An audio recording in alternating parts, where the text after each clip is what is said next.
Not now. Okay. So The broadcast is now starting. All attendees are in listen-only mode.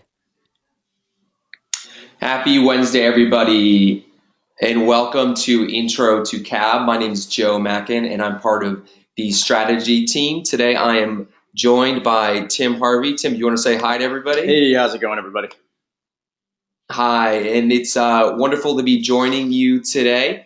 Today, we want to talk about introduction to CAB. A few things we're going to talk about is how to build the CAB, when we're going to use it, so on and so forth. This is going to be one of your top producing lead generation activities, as well as how to nurture your database. So let's get started here. Tim, can you bring up our first page here? So we're going to show you what is a CAB. But before we do that, Tim, can you explain exactly what does CAB stand for? I'd be happy to do so. First off, let's start with a couple of housekeeping items. So you're all at this point have been onboarded, you're new, so hopefully you have access to the Facebook Mastermind group. It's a great community where you're able to ask questions and mastermind with our other Curator clients. If you don't have access, please reach out to us at support@curator.com. So let's go ahead and jump into the cabin. So what we're talking about today is introduction to the CAB, and that's the create advertisement, advertise it on Facebook, and then blast it out to your database. So we're going to walk you through how we would actually utilize a listing in order to CAB and produce new leads and also nurture those that are already in your database. Okay, so for creating content, as you say, what would be some content examples of content that someone would go ahead and create? Well, in this case, we're talking about the listing, right? So the beauty of this is if the listing's in your IDX feed, we already have the content created. So we'll start with that. So the C in the CAB, it's done for us in this instance. So if we're looking here, we're advertising this existing listing for the client. So let's walk through how we're going to actually build this.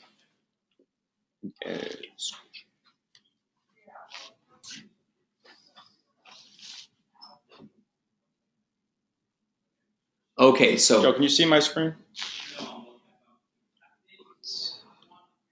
Can we get a thumbs up from everybody out there? Can you see my screen?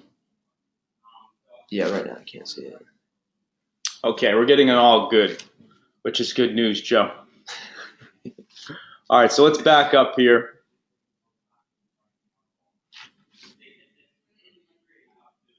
And we're going to start creating this from scratch. So the first thing we want to talk about, and while I'm putting this in here, Joe, let's talk about the actual ad copy here, what we're doing. Great. The ad copy is something that may be overlooked at times, but is a key point that we really want to emphasize. It is what people are going to see, of course, along with the photos when they're scrolling through. So it's really important not to overlook this and focus on best practices, because this first impression of having clean ad copy is going to be key. People are scrolling through their Facebook feeds, and ad copy is something very simple that you can take advantage of. And to be honest, it's an easily replicatable process. So let's jump right into this, Tim. So here's the form. You can see this is the format that we use for our CABs, for our listings here. So we start with a headline, right? The next part of that, and the headline we want to be, think of it as an opportunity and a hook, right? The opportunity in this case could be it's just listed, it's a just sold. Maybe the listing has a recent price reduction, there's an open house, there's a coming soon. So that's the opportunity. That's what we're trying to convey with that first part of the headline. Then we have the hook. The hook is, beautiful home situated on a golf course, or new construction, something along those lines. So that's what the headline's comprised of. Now you notice we got some white space between the headline and the call to action and the embellishments. And Joe, so why do we have white space as opposed to just putting everything in there? White space is important because it's going to break up each section of the actual ad itself. It's going to allow that call to action, that CTA, to stand out from the headline and from the embellishments. So let's talk about the call to action at this point. We want the call to action to be concise. We want it very clear, right? We want, for price, location, and more photos, click here. It's as simple as that. We don't want to go into too much detail because we don't want the call to action to be lost. We want to make sure that stands out so the consumer can see it and click it and then register. And then, so how many calls to action should people have? we want one call to action in this case. We don't want to clutter with too many links in this advertisement. And if we put too many calls to action, we might not capture that lead. So we want it to be very clear. We want that one call to action to be click here to register to see the property. So we do capture that lead. Okay, great point right there. So only one call to action. All right.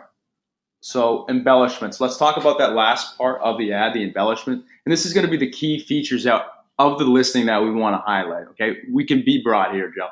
We want the consumer who's viewing this to wonder, that we want them to see more. So a curator, we're really coaching against the information dump. Give us enough information that's going to entice the consumer to actually click and register to see the listing, but we don't want to give away the price. We don't want to give away the location because these are disqualifying events, right? It's very important that we realize with these listing ads that the goal here is, and it's going to sound counterintuitive, it's not to sell that listing. The idea is to show your business to as many people as possible. So by giving them the location or the price, if it doesn't fit whoever's looking at it, they're not going to register, right? We're not going to be able to capture that lead. So it's very important that you remember when we're doing this, it's not to sell this particular listing, but it's to showcase your business to as many people as possible. So when you say disqualifying event and information dump, what would be another example besides the price? Like for example, if someone wants to put 3 bedrooms and 2 bathrooms, which is something you oftentimes would get in an email or maybe see online as well, would that be a disqualifying event as you put it? Yeah, I wouldn't put those things in I would talk about things that certain features that might catch somebody's eye. Okay. And say, oh, that's something that I would like in a home. Let me see what that looks like. Maybe it sits on 10 acres of land. Oh, awesome. Maybe it's new construction. Maybe they recently remodeled the master bath, things like that. Those are the things I put in there. So why don't we jump in and actually give you a live example.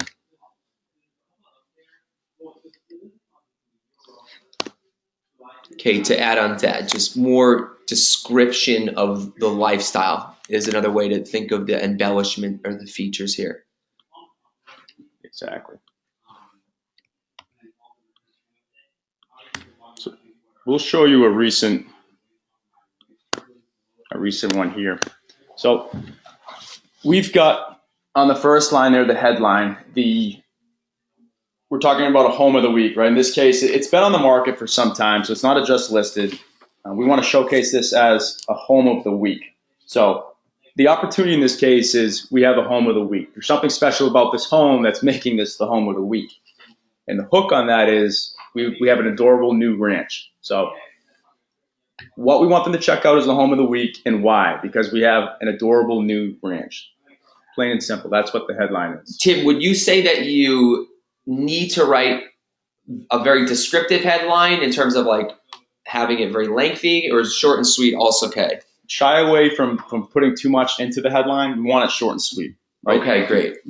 Put yourself in the consumer's shoes. Right, when you're scrolling, maybe you're on mobile, so your phone is even smaller. So we're scrolling through. We want to catch somebody's eye, and we'll get into the photos in a minute here. But with the headline, we want to spell it out for them. What do we have here in front of them? We have a home of the week, and the reason why it's a home of the week is because it's an adorable new ranch. So that's the headline of it there. Now moving down again, see we got the white space here separating the headline and the call to action. So the call to action, just like the headline, is very, very plain and simple. The call to action is as well. For price, photos, and location, click here. That's what it's asking for. So with that link that just appeared, Mhm. how would someone go about to build that? Absolutely. So let's go take a look at the listing here. So this is the actual listing. Okay, and that's from their curator website, right? Exactly. This is from your website, right? Going into your mini feed, you could see the listing. You see the photos at the bottom. You have the property details. What we want to do is we want to take this URL, but we don't want to paste it here. Look how clunky that looks, right? So what we want to do is we want to shorten that with Bitly. So we also want to magic link that. Okay, so we're going to do a magic link. And how do we type that in? So after the URL, it's / magic. Now, if I just posted the link in the way I just did, we're not going to capture the information of the lead, right? Because it's just going to drive them to the website. We want to be able to capture their name as well as their email address and maybe even their phone number. So by putting magic at the end of the URL, you'll see that we can create a magic link. So what's this page right here? Okay. So the source in this case be Facebook. We're building a landing page, right? So another way to call this is a registration page, right? Exactly. Okay. So what this will do is when somebody clicks on the link, when they want to see more information on this property, it's going to prompt them to register with Facebook. When they click that, they now have access to the listing, but you also have access to their name and to their email. And the campaign part of it here, this is the address, this is the date. Think of this as a tag and follow-up boss. Now you can change this, but this is going to allow you in follow-up boss to actually review and analyze results after the advertisement has run. So would you change that or you leave it as it is? You can change it if you want to, if you feel it's necessary. As is, I think with the address and with the date, it'll allow you to easily identify once you go into follow-up boss to see, hey, how many leads did I capture from this actual advertisement? And the page URL is set as is. So now we want to build the link. The link is copied, but we're still not ready to paste it because it's very long. All right, so we use bit.ly.com. We use this to shorten the URL. So if you go to bit.ly.com and click on create the Bitly link, you want to paste in this new magic link and copy it. And now you are ready to post it in. You see how much shorter, how short it is now? And I don't know if you caught that on your end, everyone, but when he pasted that in, a preview was fetched or populate, meaning simply that the photo from the listing page did appear automatically. Mm-hmm. So Tim, do you think we should keep that one or should we do something else with that photo? We should definitely do something else. Okay. We want more photos, and I'm glad you brought that up. We're going to talk about that in a minute, but exactly what Joe's talking about, when you post that link in there, Facebook is pulling the metadata from your website, and that's why it populates that photo. But we could do something more with that to make this ad even more effective and make it more effective with Facebook's algorithm. So remind me, we'll talk about that when we go over the photos. So let's move down to this bottom section now, the embellishment portion. So this is, again, like I was saying, these are the key features you want to highlight. We could be broad here. We want them to wonder. We want them to see more. We don't want an information dump here, right? So one of the ways that we coach on, and there's several ways to do it, but in this case, we're using these sort of check marks here to list out these embellishments. So in this case, we have new construction, open concept, these beautiful mature. You can sort of paint the picture of what they're about to see if they actually register. So I think the key word there is paint the picture, rather than just listing something that will basically say a yes or no. I want to find out more. Pique the interest. Give a bit of a preview. Use flowery, colorful language. All right, the last thing before we talk about photos, let's talk about the color. So we have these little things in here we like to call emojis. Joe, talk to me about these emojis. So emojis aren't only for 11-year-old girls. They're for everybody. They've become mainstream. So I think a lot of people, when they first see it, they feel a bit reluctant to dive into emojis. However, emojis can be used tactfully, and surprisingly, they can be your best friend. Because when people are looking at Facebook, you could imagine me being a Facebook user, Tim being a Facebook user, that we're going through this at highway speed. We're flipping through information and we want something to stop us and catch our eye. If we just simply wrote a bunch of text, that's not going to do it. However, if we have some emojis, that's going to just register, oh, stop there and check out what is going on with this particular piece of content. Also, people are going to interact or engage with something differently. For those of you who have, for example, the Yahoo Sports app or other apps, you realize that the notifications we're getting on our smartphones nowadays are including emojis. So other people are catching on to this trend, and we want to coach on this as well. So embrace the emoji. Don't shy away from it. And let's talk about ways to use emojis tactfully. How many should we use? What kind of emojis? Good points. Relevant and sparingly. We want to use these emojis, want them to be relevant. We also want to use them sparingly. This, like Joe's saying, is going to help this ad stand out. It's going to have that stopping power when somebody's on their scroll on their mobile, or whether they're on their computer. This is going to stop them. Something with color is going to stop their eye, and that's backed by data. To actually use these, if you're using a Mac, Command Control Space Bar will bring up the emojis, as you can see here. If you're on a Windows keyboard, you have the keyboard option on your computer to actually do so. And as you can see, we're using these. In this case, we're using relevant, right? Relevant emojis. Home of the week, we're using the home emoji. At the bottom here, we have these green check marks. So basically highlighting these 5 features that we want to highlight in this actual listing. So this is the text of the ad. Now we can move into the photos portion of it.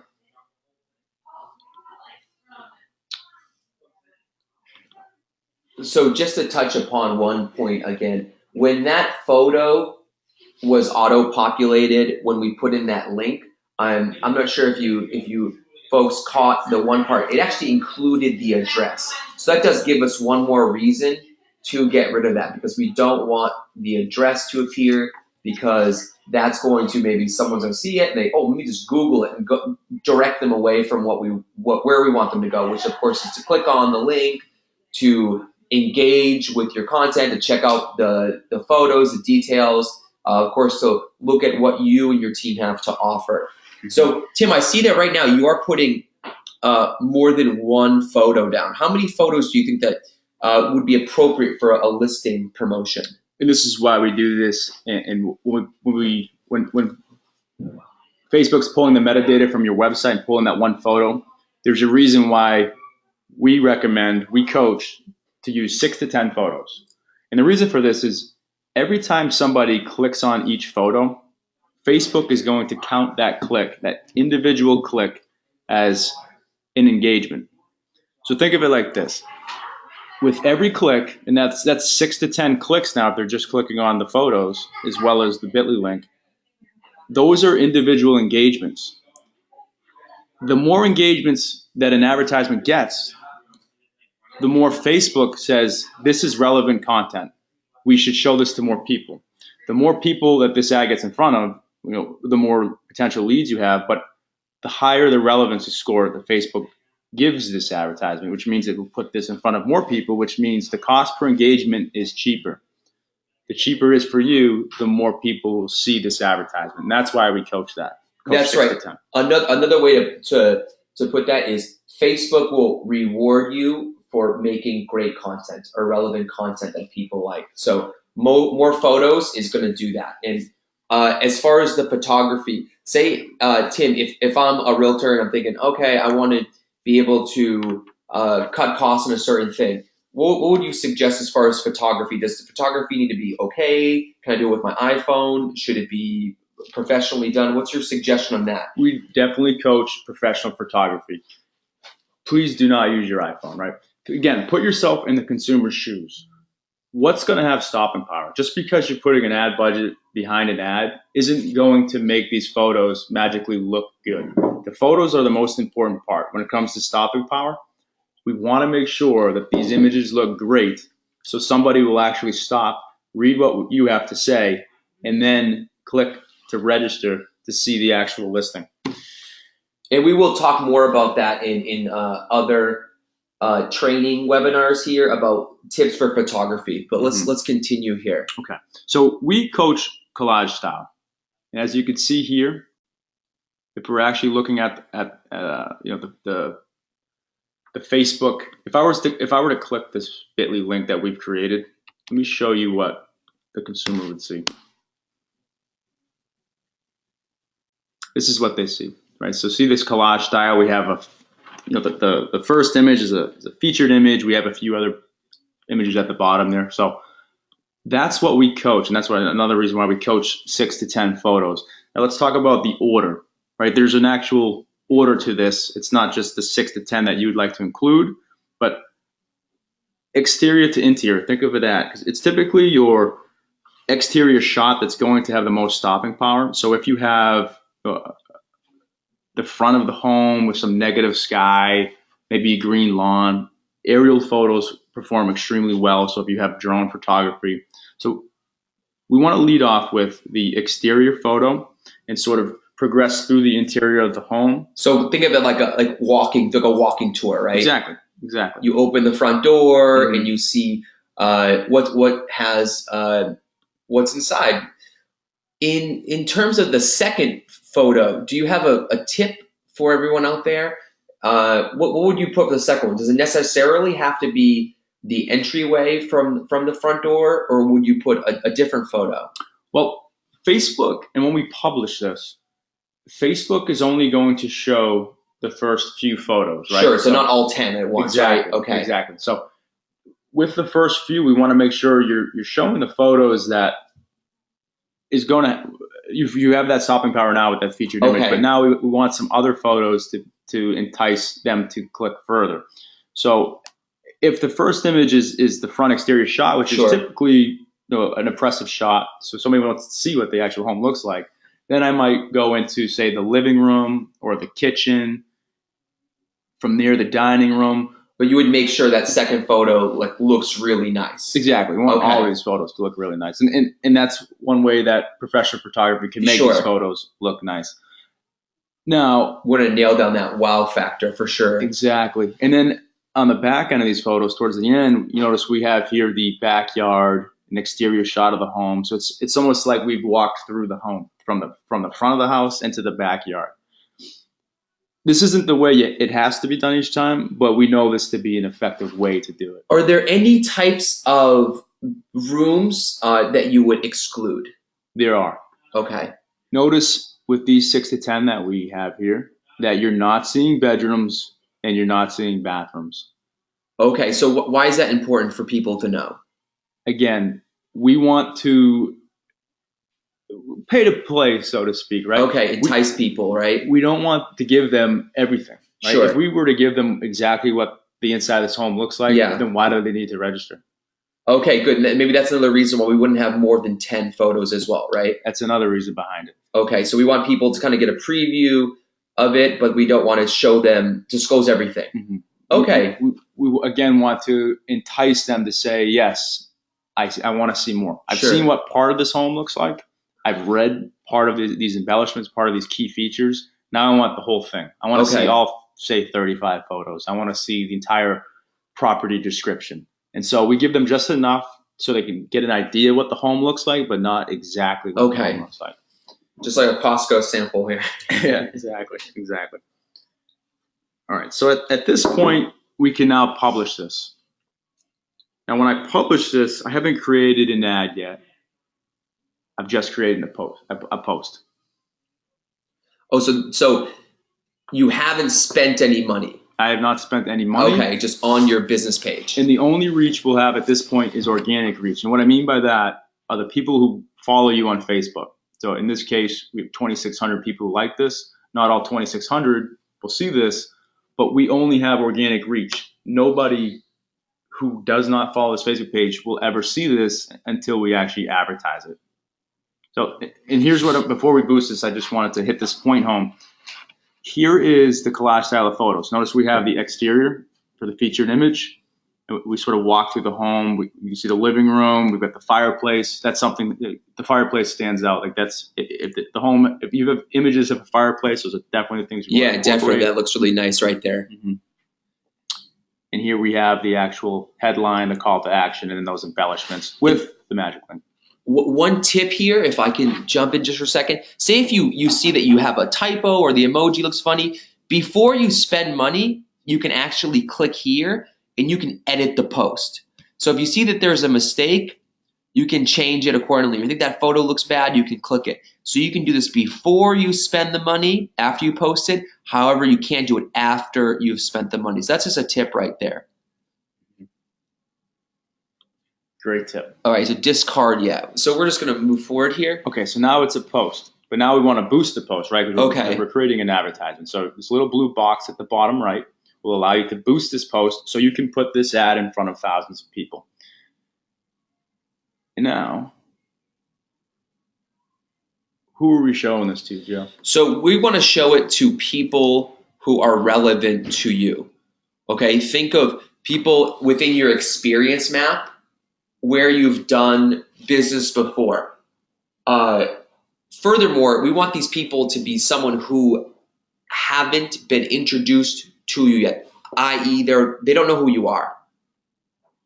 We want to raise kind of our hand and say, hey, we're here, we're in your area, we're different, we're offering great stuff, check us out on Facebook. So how do we do that? We need to spend money, but this is money well spent. At this point, so you've all have completed the Curator 101 training. You're familiar with what Joe just explained is your Magic Million audience. Your Magic Million audience, like you said, it's anyone in your target market and within your target age range who does not know you at this point. We want to introduce your business to them by showing them this listing. Again, it's not about selling this particular listing. It's about putting your business in front of many people as possible to build that trust, to build that affinity for your brand. And so, maybe this listing is for them, but if it's not, continuing that relationship. So right now we're establishing that relationship, but we want to continue this relationship. So when they are ready to make that decision, the natural choice is you. So what we would do is if when you have the Magic Million audience already created, you would then advertise it to the Magic Million audience, which is set with the parameters that you wanted. It's around it's where you already do business. It's your experience map. It's within your age range. And then the last bit about that is the budget. The budget. And if we can step back just for a second, Tim, something that bears worth repeating that it may be a bit counterintuitive is that the goal of the listing is not to sell the property. So that's something that it may take a while to kind of get used to because you're thinking short-term sell. We're developing a brand and an online presence. So something like Coca-Cola or Nike, they didn't start a business to sell one bottle of Coke or one order. Nike didn't start a business to sell some pairs of shoes. It's a process and it takes time, but this is the starting point. So that's some that I wanted just to re-emphasize here is that it is the long view. It's developing your brand. It does take time. Once your brand, your online presence is out there, yeah, you're certainly going to sell more houses. So it will take care of itself. Okay, just wanted to add that, Tim. So we're talking about the budget. How much should people spend? Because I see some people say, maybe like photography, they're like, I want to put $10 down or $20 down because, I want to save money here. What do you think is an appropriate amount of money to allocate for the budget? I would say you want to refrain from spending any less than $75 on a listing. Okay. So $75 is the basement. What about the ceiling, would you say? Not the ceiling, but the range. $100 is pretty typical. Okay. Even $200, $300. That'd be in the high end, though, right? That's the high end. 300 is the high end. I would say 75 being the basement, I would say it's pretty common that we we advertise these listings for roughly $100. And if you do have some questions about this, we can jump in later to our database on Brain, which is the second part of this, and we'll show you where to find these examples. So we'll show you the proof is in the pudding as far as top performing ads are spending this much money. So these aren't arbitrary numbers here. These are numbers that are backed up by years and years of data and sample size. We're talking about the tens of thousands. So that's where that number comes from. It's not a number pulled out of thin air. So $75 to $100. What about the boost duration, Tim? How long should people boost for? So generally, we'll coach 3 to 5 days. So if you're running this for $75, think of it as 3 to 5 days. Now, this can depend on, without getting too far into the weeds, can depend on the size of your Magic Million. So generally, the smaller the Magic Million, the longer you might want to stretch out that budget so you don't have the issue of oversaturation with the ad. But rule of thumb, $75, $100, 3 to 5 days, advertise to your Magic Million audience. So the Magic Million audience doesn't have to be 1 million people, you're saying? Correct. Very rarely it is. Okay. So it just means a large number, right? It means a large number. It's the Magic Million. We're at the top of the funnel. We want to capture these people who don't know your business yet, get them into your funnel, and move them to your other audience. But are within like a reasonable radius or vicinity of where you do business, right? Exactly. They're not 400 miles away. They might be 20 miles away, 30 miles away, depending where you live throughout North America. It's the area where you already do exactly. business. It's where your business is already known and where you'll continue to do business. So everyone's Magic Million is not going to look the same. It's going to vary. Therefore, we can't put a hard number on this. So 3 to 5 days in the budget. This is something that you will have to look at the trend of what's most effective for you.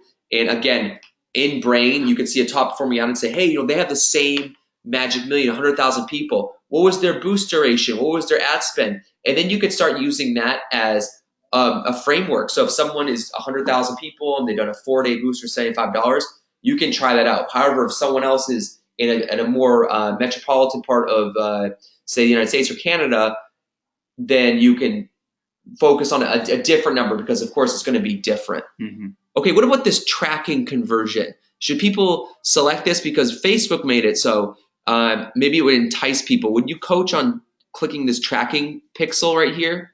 Pardon, this Facebook pixel. This doesn't matter whether it's clicked or not. So they're already being tracked with the way that we've set this up. So whether we have this on or off, it doesn't matter.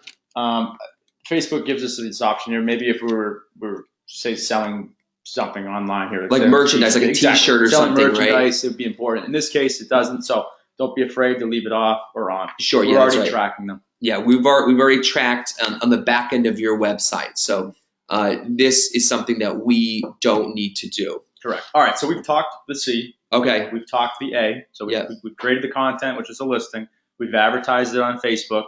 If I hit boost, we would have anyway. Okay. I just want to make sure we hit this home before we move on to the B. Sure. I can. So I want to cancel this promotion. I just want to make sure we all can see that this is exactly what we expect the listing advertisement to look like. Again, we have the headline, with the call to action, we have the embellishments. Now, with the call to action, there's a few things I just want to make sure we hit home. Now, because this to me is the most important part to make sure that we're capturing leads. Yes. We want to capture leads with the listing. That's the whole idea behind it. So we want to make sure that we magic link the bit.ly. Yep. Right? Well, we want to make sure we magic link the URL. Is there a way to break that, or like because I've seen an example of people maybe making a mistake, yours truly included. What's something we can avoid when putting this right here? Like, do we have to have a space? Can we just like put it attached to this emoji right here?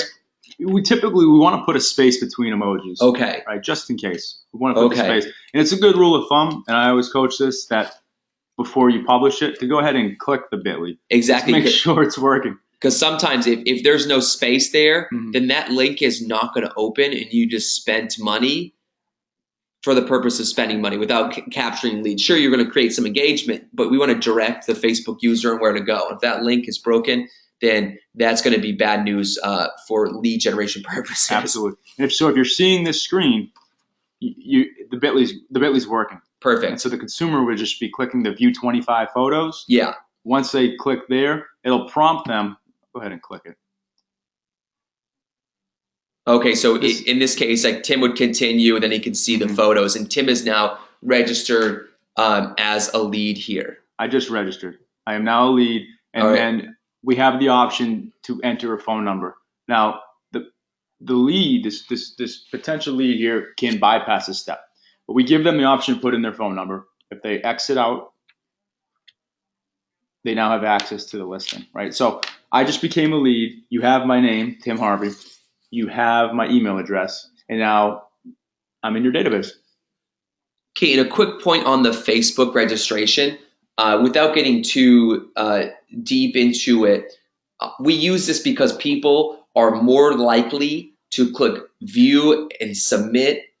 It's a quick two-step process as opposed to filling out a form that says, oh, my name's Joe Mackin, this is my phone number, this is my email. We call this a frictionless process. So a lot of people may say, hey, you know, I know these people clicked on it, but I don't have any phone numbers. That's okay. The more content that you share in terms of listing promotions and other content that we'll talk about in future webinars, you're going to entice people to actually put in that number to want to be contacted by you. So if you do run a listing promotion and you don't get as many phone numbers as you've hoped, that's okay. No reason to worry. The more and more you provide great content, the numbers will come. Okay, so the conversion ratio, in short, is much, much higher using a Facebook registration as opposed to one that involves putting in lots of information, phone number, address, what have you. So that's one point that I just wanted to hit on real quickly. You can expect a 15 to 18% conversion rate using the Facebook registration landing page that I have here that we just created. So people who click on the link, so say if there's 1,000 people click on the link, that means 150 to 180, right? 150 to 180 on average. On average. Will actually, after clicking the link, will register with Facebook to see the listing. So, okay. Because it's seamless, right? Now, if you were to use, because we give you options here, a light registration page, you're going to see a far lower conversion rate. Are they more qualified leads? Potentially. Maybe, maybe not, though. Exactly, potentially. Maybe, maybe not. So we want to make this as smooth a process for the user as possible. And I know from my personal experience, if you make me fill out something, whether it's a credit card information, I'm less likely to buy it. If I can just scan my thumb in the iTunes store, or I can just do that one-click buy at Amazon, yeah, I'm buying something more impulsively, unfortunately. Yeah. Unfortunately for my bank account, I am. But that's just how it is. Consumer behavior shows us we want things easier, faster, more convenient. And that's what we want to provide for people here as well. Okay. So let's go ahead and switch gears and talk about the last okay. letter. And we want to delete this, right? Because it's just for training purposes. All right. So we've covered the Facebook ad. We've covered the magic link, the registration link, the photos. That's the C, to create content, the advertise on Facebook. This third part, B, is the blast, the email blast. Do you think this is, in your opinion, your experience here, Tim, would you say this is a mandatory thing for success, or is this optional? Blasting is important. Okay, this is the number one factor in long-term conversion, is the actual B in the cab, is the blast, right? So we advertise our listings on Facebook think of it as like lead acquisition. Yeah. Right. With the blast, we're talking retention and conversion, right? So we don't want to forget about the blast. So we're going to nurture the relationships with these people who actually are in our database. Either they know us to some degree, maybe they know us well, or they've seen our content on Facebook. Exactly. So we're not just saying, hi, here we are on Facebook, and hey, do you want to buy? We want to nurture that relationship, whether they're in the beginning of their so-called buyer journey, in the middle, or they're actually ready to make a move and move into a house or sell their home in the near future. Exactly. So let's go ahead and we'll create the blast. using the listing that we just advertised on Facebook.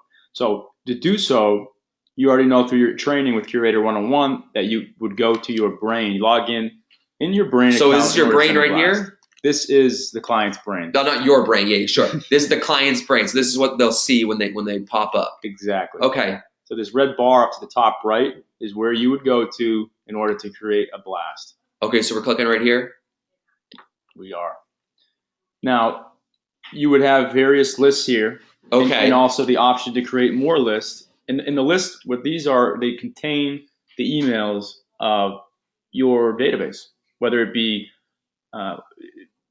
be leads or they're past clients, or you've closed them. They nurture, right? Leads that you need to nurture, your sphere, right? So in this case with the listing, because we know this is top of funnel content, Yeah. that we want to send this out to our leads, our hot prospects. So we want to send this out to a list that makes sense. And in this case, leads that are likely to buy. So relevant. We can't just give any piece of content to anybody. We want to find the right people to share the right content with. Exactly. Okay. With top of funnel content, it would make sense to send it to those likely to buy or we deem likely to buy. And this is where it's important to remember that when you're doing your follow-up that you have your stages set appropriately. Because if you get behind on managing your database, these lists will become outdated, and then you'll notice you're sending the wrong content to the wrong people, your open rates decrease, your unsubscribes increase. Yeah. We want to refrain from that. Can we poke in here for a minute? So we click on this edit right here, and we're going to kind of just see what these lists contain, right? Yeah. So for the likely to buy list here, we have the stages lead and hot prospect. But we don't have just those in your database in those stages, but we also have certain sources selected. And in this case, we have curated property inquiry. And what that is, it means somebody has viewed properties in your feed on your curator website. And then we also have Trulia, Zillow, and Realtor.com. So these people would be more likely to buy because they've been viewing properties maybe on Facebook, Realtor.com, and different websites that, of course, show these things. Exactly. They're showing behavior that would make sense that they are likely to buy. Okay, so these lists are behavior based. Correct. So that's a good way to put it. And again, it's important that you, when you follow up us, you update as necessary. So you got to keep on top of that, right? After you talk to a lead and you realize that maybe they're ready to buy in 6 months, they're not ready now. Well, let's move them to the stage of nurture and maybe not send them lists like this. We don't want to forget about them, but maybe this content here isn't exactly what we should. Yeah, we don't want them to be introduced as one time, then maybe a year later, you're not on top of mind. So, But if you've been giving them quality content, interesting things to check out, whether it be a blog post we can talk about later in a different webinar, or listing promotions, you're going to be in the forefront of their mind when it comes to real estate. They're going to associate with you with real estate. Okay, so moving forward right now. All right, so you want to select a list. In this case, we're going to select the one list we have here. And when it's red, it's highlighted red, we know we've selected it. This is who the blast is going out to 78 people. Okay. We're going to click continue. And here we are. We have the client up top. We have the ability to send a test email should we want to test something. Is that something you coach on as far as sending a test email? I typically do. Okay. There's a few reasons behind that. Okay. Think of it. One of the reasons is how things will appear in mobile, right? Sure. So depending on what your message contains, I want to see what that's going to look like on my phone. Yeah. I want to test links if I have links contained in the body of the email. Yeah, sure. So you could send yourself or somebody in your team a test email, make sure everything looks good to you before you send out. Sometimes you could send out large emails, right? It's going out to a huge audience. So why not double check your work before sending it out and save yourself some face? And we also have who's it coming from, right? It's coming from the client. But we have the opportunity here to change who the lead would reply to should they be replying to the blast they've received. Okay, so is that something that you would coach on? You want to change the reply, or is that not necessary? It's not necessary, but it depends. This is just an opportunity for you should you have others on your team, right? If you want to be client facing, the email's coming from you. Sure. But if you have somebody on your team who would be doing the replying for you, maybe you would change the reply to email to be somebody else on your team. So when, in this case, a lead sees this listing, wants more information, they click reply, it's going to go to somebody else on your team. So that's food for thought. It also depends how big your lists are, how big your team is. Of course, if you're an individual agent, obviously not applicable. But if you have a team, an admin, what have you, that's something that you want to keep on right there. Mm-hmm. So what about the subject line? I see here it gives examples 5 amazing things to do. Do you have any tips for the subject line? Yeah, we're going to grab attention with the subject line. Okay. It's just like the headline of the Facebook ad, the subject line. Again, I keep saying this, but put yourself in the shoes of the consumer. When you're cleaning out your inbox, right? Are you clicking on every email? Probably not. Yeah, I'm certainly not. Okay, so this is an opportunity for you to capture the attention of one of your leads by using an attention-grabbing subject line. And here we can use specificity and scarcity. And what I mean by that with scarcity is using words like "be the first to see this home," or "great opportunity knocks, not yet listed on Zillow," things like that. Okay, that really entice the consumer, exactly, right? So the scarcity, this is one of a kind. There's not much time to act. Okay, Yeah. What is this person talking about? And to find out, I have to click the email and read. What about like price reduction? Would that be like new price? Is that okay? Like short and sweet? Yeah, we want to be short and sweet. We want to keep our character limit short. Right? Okay. We want to get cut off. Would you do emoji or no emoji here? I would put an emoji, right? Okay. So embracing the emoji in the email format as well. So here we're just kind of finding our draft here. So see, in this case, and this is at the very basic level, right? But think of it like this: we're leading with the house emoji. Going back to what we were saying earlier, we want to use something that's relevant, right? Relevant. House would be relevant. Sure. Maybe this is a beach oasis, right? We have a home right on the beach. We want to title this, great beach oasis, and we can use a wave emoji or a surf emoji. It's something that's relevant, or like you said, price reduction, or not yet on Zillow and MLS, and we could use the flame emoji, something that would stand out. Because again, think about your inbox. You don't see much color; you just see text. Yeah, so we want that stopping power because especially we're bombarded in the inbox.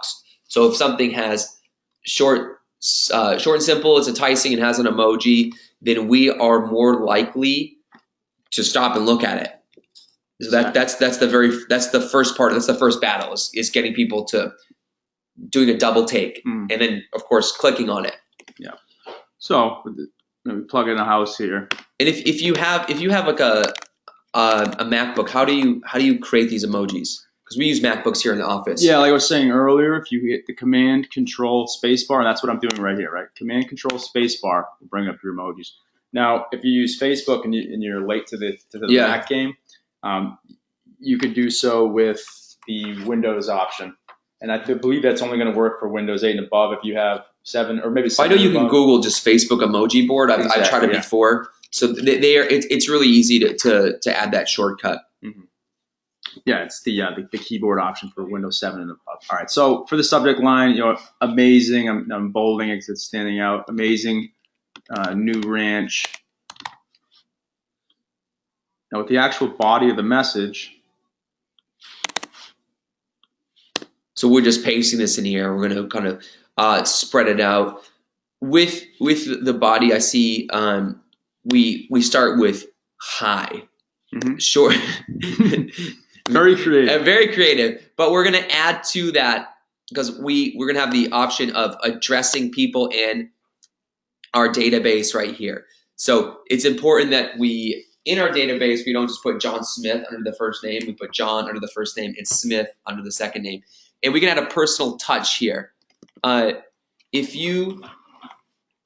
that's one way of. I think this is what you're getting. Yeah, you can do this way right here, or also another way is just clicking on this ID card. Maybe you can just plug this in right here. So there's two ways to do it. I like to do this one because it's foolproof. Foolproof. I'm a bit lazy in some respect, but right here, first name, we wouldn't put last name because that's quite strange. But we want to be able to address people just hi John, for example, directly. Think of it like this: if you're receiving an email that's addressed to you, there's a personal touch to that email. I don't feel like I'm being spammed. I feel like an agent is reaching out to me because he has something that he wants to show me and only me, and that it could be that scarcity part of it. Like, okay, Yeah, this person's trying to get a hold of me. exclusivity too, right? Yeah, and they might be more likely to respond to something Yep. that's addressed to them specific, and it doesn't have that spam feeling to it. And one other thing I wanted to show, the way you plugged in first name. If you were to do what Joe did or what I did, it's exclamation point first underscore name exclamation point.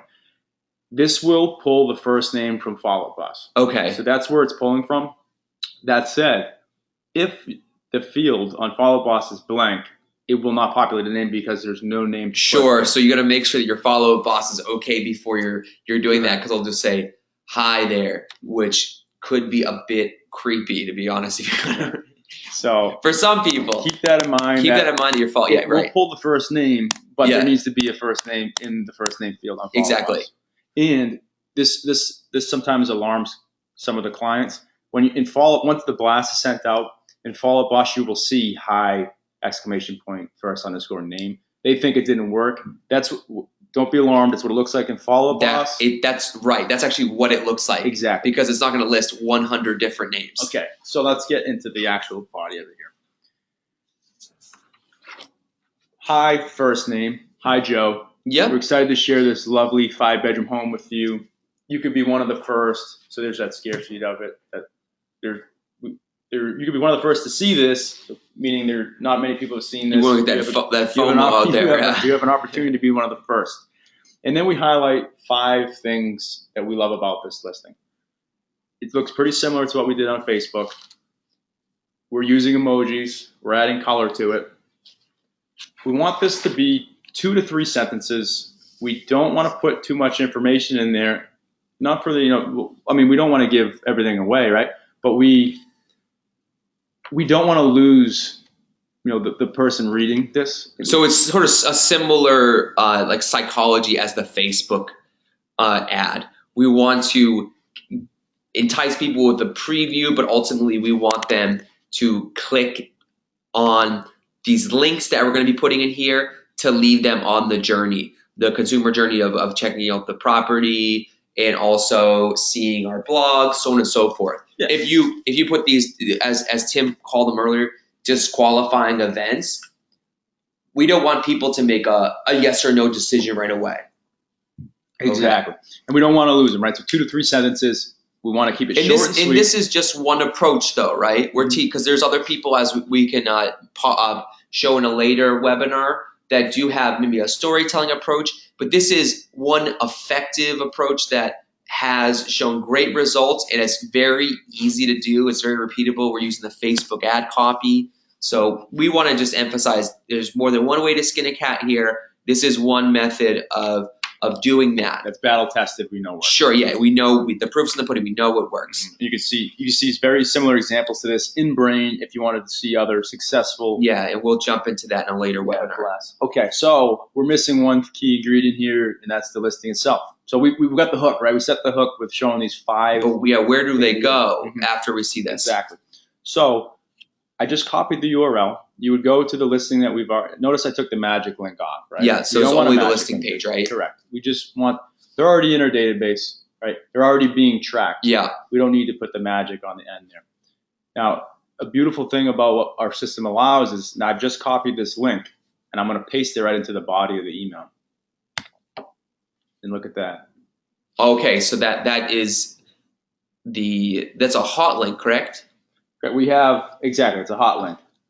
We can utilize a few different styles of hyperlinks in here. Sure, okay. Passive and purposeful, right? So why don't we talk about the difference between the passive and purposeful hot links?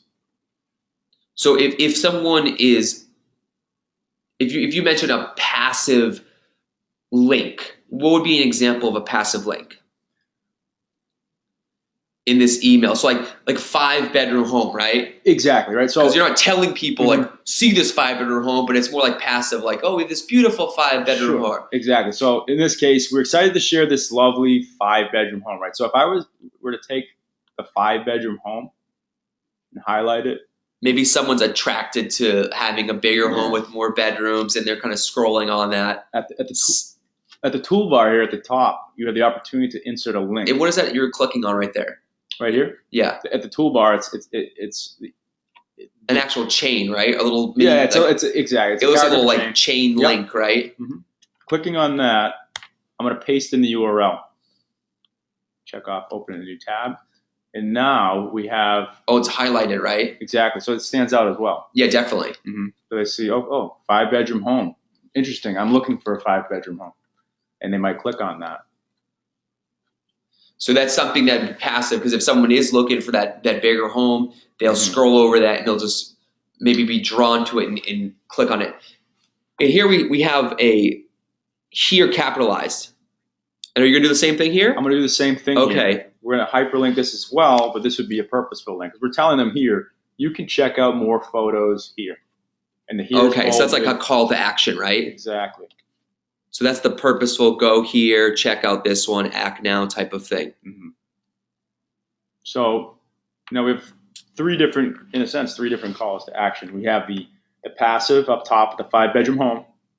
We have the here, which is a purposeful link. We're telling them, if you want to check out more, if you like what you see so far, you like what you're hearing, click here to find out more. It'll bring you to the listing itself. And at the bottom, we have the image. There's some text down here about the address, and it's pulling some of the information. This is editable. Yeah, so you can change that if you wanted to, right? If you wanted to take the address out, if you wanted to change the other text. If you just maybe want to put Ames, Iowa, as opposed to 5880 Alta Vista Road. Okay. Yeah. So what about if people are up here and they're looking at this on a smartphone?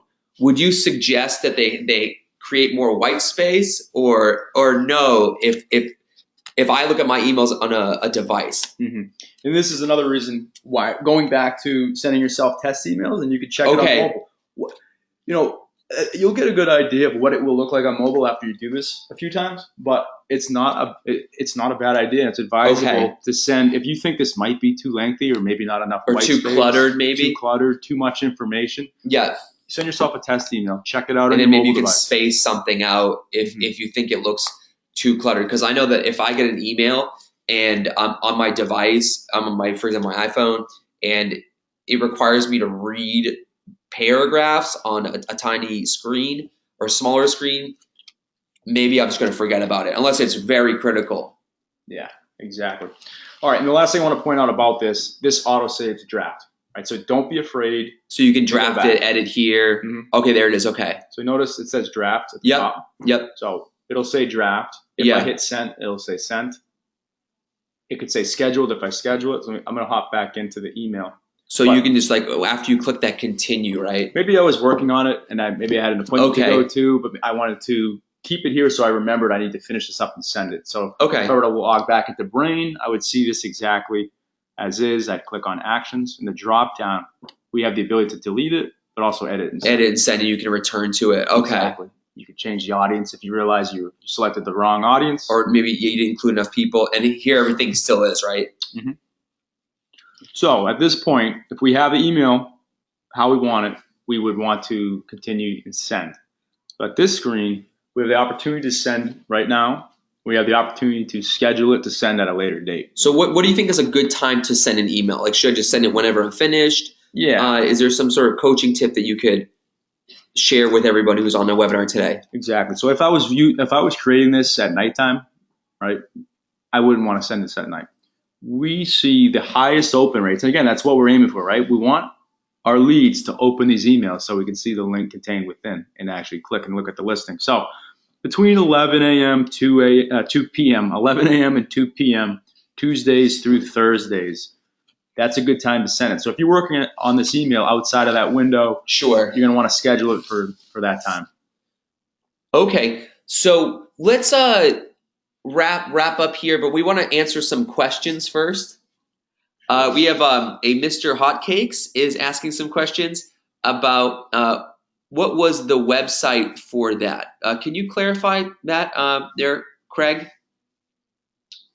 Clarify the website for Brain? The website for Brain? Okay, I think the website for Brain it's your curator page. It just in this example, JenningsRealEstateTeam.com. Yeah, if you look at the URL here at the top. At the very top. Yeah. And after you log in, actually the very first thing you'll see is the inspiration page. Mm-hmm.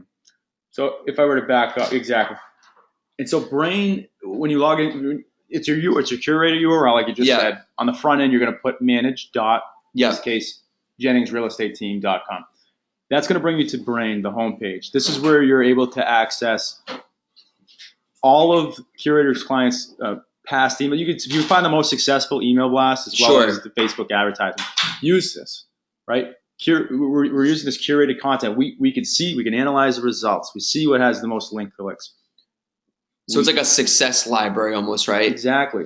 This was successful. I should use this. Like why was it successful? Let me try it. Maybe it's something that matches my image that I want to portray. Exactly. So definitely leverage the community that we have here and all the content we have in Brain. Okay, great. So I think that is going to be all for today. Thanks again for listening. We hope to hear from you again, and we're going to record this and we're going to post this in the mastermind group. For Joe and Tim, we're signing off. Have a great week, and we will talk to you next time. Thanks again. Bye now. I actually didn't see him.